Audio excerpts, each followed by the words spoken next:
आज तर सलाईन घरी घेऊन यावं लागली आणि नंतर लावावी लागली, तरी सुद्धा त्याने ती घेतलीच नाही.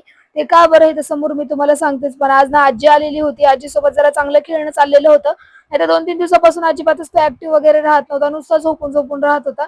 पण आज त्याला जरा बरं वाटत होतं. नंतर दुपारच्या टायमिंगला परत मी त्याला हॉस्पिटलला घेऊन गेलेले होते सलाईन देण्यासाठी. त्याला असं बघून ना आमच्या दोघांना असं वाटतं की आमच्या दोघांचं काय दुखायचं दुखू देत, पण त्याला कधी काही होऊ नये. तो 11 महिन्याचा झाला तेव्हापासून आमच्या मागे कंटिन्यू हॉस्पिटलच्या चक्रा चालू आहेत. काय माहिती काय होतं. आम्ही जेव्हा एखादी गोष्ट नव्याने करायचा प्रयत्न करतो किंवा एखाद्या गोष्टीमध्ये इन्व्हेस्टमेंट करतो किंवा बिझनेस वाढवायचा प्रयत्न करतो, तेव्हा बरोबर याचं दुखायला लागतं.